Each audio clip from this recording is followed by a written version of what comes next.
Тој проект течи, тој го започнавме некаде пред 2 до 3 години. Одеше преку мојот кабинет во времето кога ја воде владата и тој оди добро. Имаше прва фаза во која што се донесува 50 странски консултанти. Сега е втората фаза. Во втората фаза веќе 30 странски консултанти беа, престојуваа, помогнаа, работеа. Десетина од нив ќе дојдат во наредните месец до 2, а плюс уште 15 ќе дојдат до крајот на годината, така што оваа година вкупно ќе има нови 55 странски консултанти, експерти во одредени области со поголемо искуство, луѓе кои што работеле во многу поголеми капацитети од нашите, кои што добро ги познаваат и меѓународните пазари и најсовремените технологии.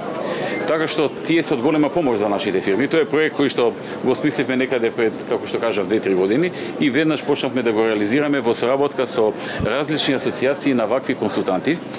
И тука е карактеристично две работи. Првото е што овие консултанти не прават голем трошок за нашите компании. Практично нашите компании не плаќаат речиси ништо освен нивното сместување.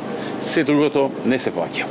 Второто е што овие консултанти даваат допринос за компаниите, а доказ за тоа е што самите компании во анкетата што беше направена од досегашните консултанти укажаа дека 85%, значи самата анкета што беше направена укажа дека 85% од компаниите се задоволни од доаѓањето и работата на овие консултанти, а 90% кажаа дека повторно би сакале да добијат таков консултант, затоа што го зголемиле нивното производство или пак го подобриле нивниот производ или отвориле нови работни места со различните искуства и совети кои што ги носат. Така што се работи за одличен проект кој што во иднина не само што треба да продолжи, мислам дека треба да се направат поголеми напори да се зајакне, односно да се зголеми бројот на консултанти во една година во македонските компании. Уште еднаш ќе повторам, тие даваат консултации во различни области, зависно од нивната експертиза, но и зависно од потребите на компанијата што ги најавува. Компаниите најавуваат потреба, има оглас во кој што тие се јавуваат и кажуваат каков вид на консултанти им треба.